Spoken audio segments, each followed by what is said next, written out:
Bom, então, depois de fazer o registro do endereço, né, de entender bem certo ali o conceito de complemento,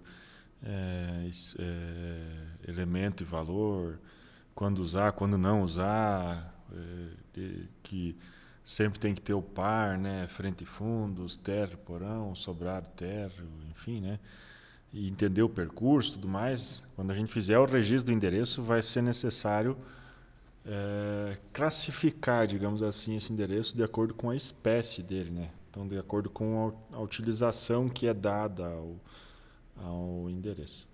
Então, eu fiz aqui um organograma para tentar facilitar um pouco a compreensão. Olhando, pode parecer confuso, mas rapidamente a gente percebe que não é. Porque quando a gente chega no endereço, a gente vai ter sempre três opções, na verdade, né? Uma delas é quando a gente chega e está em construção, tem alguma coisa sendo construída, aí a gente vai classificar como em construção, vai perguntar se é residencial, não residencial, misto, né? Enfim, ou indeterminado, e a gente vai tentar descobrir se aquilo ali vai ser uma casa, se vai ser uma sala comercial, enfim, né? E fazer esse registro. Mas o que mais importa para a gente são os dois aqui. Então eu cheguei lá, normalmente quando eu chego no endereço e registro, ou ele vai ser um domicílio ou ele vai ser um estabelecimento. Então o domicílio é o que a gente conhece como casa, apartamento, enfim, né? Que é a edificação destinada à moradia, que pode estar sendo ocupada ou não. E o estabelecimento é tudo que não é destinado à moradia, né? No caso, uma sala comercial, um supermercado, uma farmácia, um posto de saúde, a prefeitura, uma escola, enfim, né? Então, a primeira coisa que a gente vai ter que identificar é isso, né? Se não for que não estiver em construção, então vai cair em um desses dois aqui. Então, a gente vai descobrir se é uma finalidade de moradia ou não. Então, eu separei as duas arvorezinhas aqui para ficar mais fácil de visualizar.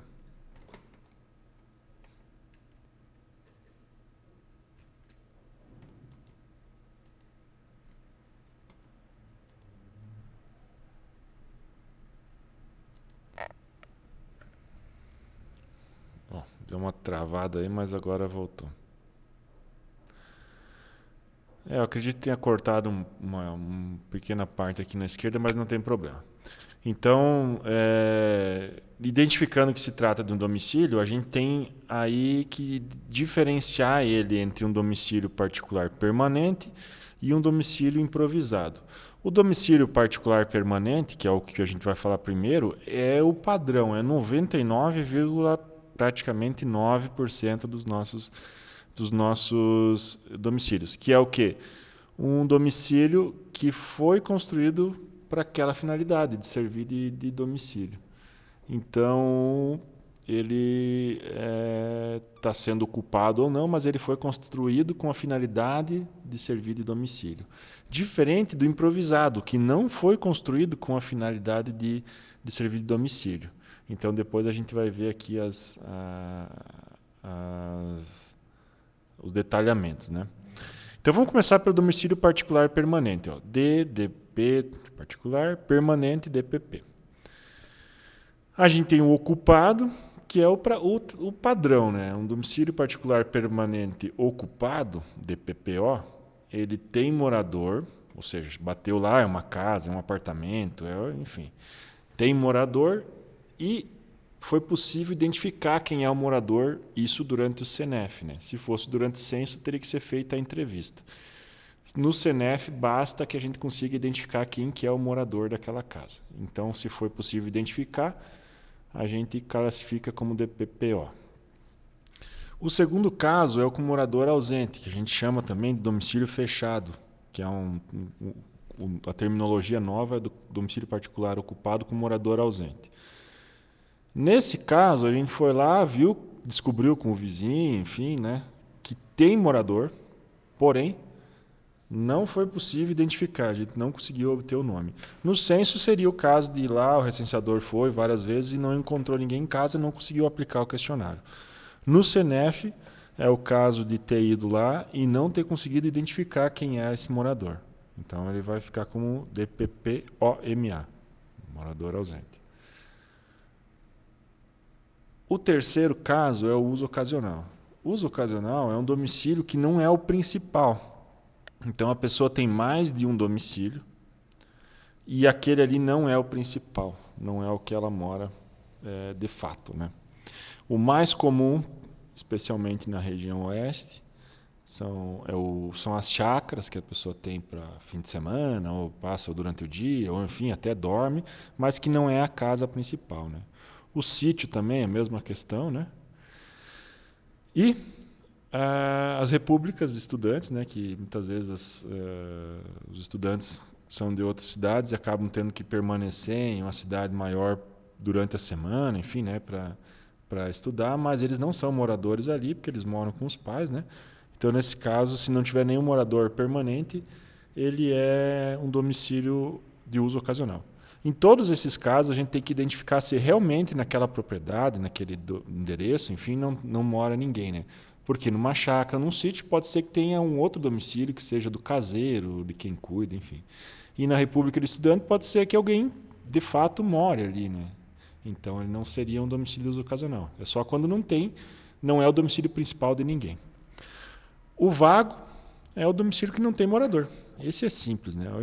Quando encontra um com placa de venda, aluga-se, rua abandonado, não tem cortina, grama mal cuidada, perguntou para o vizinho, ele confirmou que não tem ninguém morando, fechou, é o vago. Aí a gente encerrou os particulares permanentes, né? Com esses 4.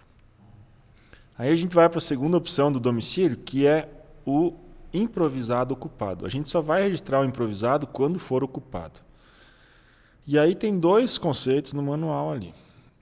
O primeiro é quando a identificação não tem dependências destinadas exclusivamente a moradias, que é o caso clássico do cara que mora dentro da sala comercial. Então ele tem lá um bar, um mini mercado, uma padaria, enfim, o que quer que seja, um salão, enfim. E quando encerra o expediente, ele fecha a porta, puxa um colchão e dorme dentro do estabelecimento. Não pode ser separado, porque se ele tiver no mesmo espaço ali, mas um espaço separado, destinado para ser a casa dele, aí não seria um domicílio improvisado. Mas nesse caso é o cara que dorme lá dentro, ou seja, não tem nenhuma dependência destinada exclusivamente à moradia. Ele vive dentro do estabelecimento. E o segundo caso são os locais inadequados para a habitação, né? Então a gente encontra, eventualmente, né, pessoas que vivem nos exemplos ali, né? Paióis, abrigos de chuva, ponto de ônibus, por incrível que pareça, já presenciei.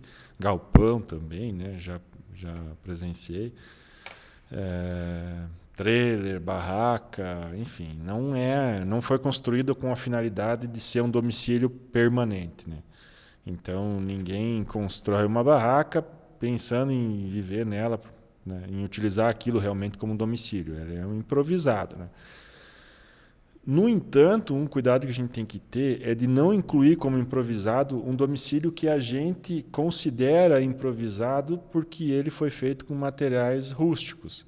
Se ele foi feito com materiais simples, madeira muitas vezes não aparelhada, enfim, né? Ele não é por isso que ele deve ser classificado aqui, né? Por quê? Porque ele não atende aos conceitos, né? Ele foi construído com a finalidade de servir de moradia e tem os cômodos lá, né? Então, por mais que pareça improvisado, se ele foi construído de madeira às vezes reaproveitada, enfim, né?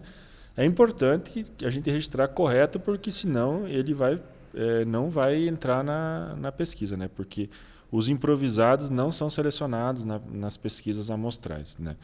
Então, por quê? É o cara que mora no trailer, tu vai selecionar, daqui a pouco o trailer não está mais ali, ou a barraca, enfim, né? Então, tomar esse cuidado, né? Então, chegou lá, uma casa de madeira, sem pintura, madeira velha, enfim, né? Uma madeira aproveitada, mas foi construída com a finalidade de servir de moradia e tem os cômodos ali, ele não deve ser incluído aqui. Isso é bastante importante, né? Da gente tomar esse cuidado. Então, os improvisados ocupados são as exceções e é bom olhar os exemplos ali que a gente entende bem fácil, né? Porque é diferente de uma casa construída com material rústico, assim, é um galpão, que daí não foi construído para servir de moradia. E aí os domicílios coletivos não entram nas pesquisas amostrais, mas devem ser listados e no censo eles entram, né? E eles podem ter ou não morador, então com ou sem morador. E a regra é que o convívio ali é ditado por normas de subordinação administrativa, né? Então, tinham regras ali, não são laços de parentesco, nem de convívio, enfim. E os exemplos são esses, né? Hotéis, motéis, hospitais, reformatórios, asilos, orfanatos, conventos, pensões, penitenciários, quartéis, etc. Tomar sempre o cuidado de perceber que um hotel ele é um estabelecimento comercial, então ele também é um estabelecimento, porém ele sempre vai ser um domicílio coletivo, com ou sem morador. E o hospital, mesma coisa, né? Ele vai ser um estabelecimento de saúde, mas também vai ser um domicílio coletivo que pode ter ou não morador. E por fim, aí as espécies. As espécies, o IBGE separou 4 específicas e uma genérica, né, que é outras finalidades. E aí, das espécies, a gente tem que tomar cuidado na espécie agropecuário para não incluir as lojas agropecuárias, porque elas são outras finalidades.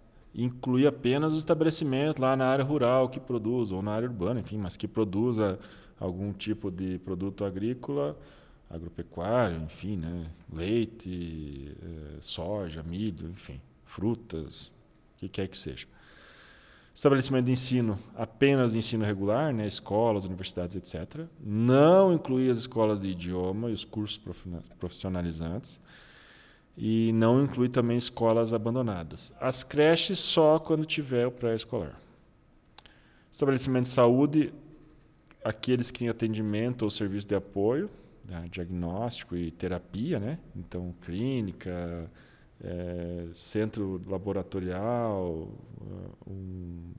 clínica de fisioterapia, clínica médica, nutricionista, enfim, né? E de um tempo para cá, o IBGE tem incluído também as clínicas veterinárias na listagem como estabelecimento de saúde. Não incluir as farmácias, que são de outras finalidades. E quando for com internação, como é o caso do hospital, também a gente tem que incluir as 2 espécies, né? Saúde e o domicílio coletivo com ou sem morador, né? Com morador, se tiver alguém a mais de 12 meses internado ali. Esse conceito de morador tem no manual do CENEF e ele serve exatamente para esses casos, né? Para a gente ter que identificar se tem ou não morador. O religioso, então, inclui os templos de qualquer religião, né? Não apenas das que a gente está habituado, mas de todas as religiões. Só não vamos incluir igrejas e templos abandonados, mesmo caso da escola ali, porque eles não estão mais sendo utilizados, né? Então, se a gente encontrar uma igreja abandonada, vai ser como outras finalidades, igreja abandonada. E outras finalidades é todo estabelecimento que não possui um grupo específico. Como casa de mercado, padaria, oficina, salas comerciais, enfim, todo que se possa imaginar que não entre nos outros, vai entrar aqui. E aí, muito importante, quando for registrar o nome do estabelecimento, após fazer o registro, incluir o tipo e o nome. Não só o nome e não só o tipo. Então, o tipo e o nome facilita bastante a nossa listagem, né? Então, até coloquei um exemplo de um supermercado daqui. Supermercado Ítalo. Então, fica bem claro. Farmácia São Miguel. Enfim, né? Então, que fique o mais claro possível. E a gente tem utilizado por padrão, para os estabelecimentos vagos, a terminologia loja vaga. Peço desculpa porque deve ter cortado um pouco do texto, mas tenho certeza que deu para ler e deu para entender o que estava escrito aqui. E é isso, né? Então, a respeito da nossa árvore de espécies aqui, resumidamente é isso, né? O treinamento, esse vídeo não substitui o treinamento, mas ele é um complemento, né, para reforçar os conceitos.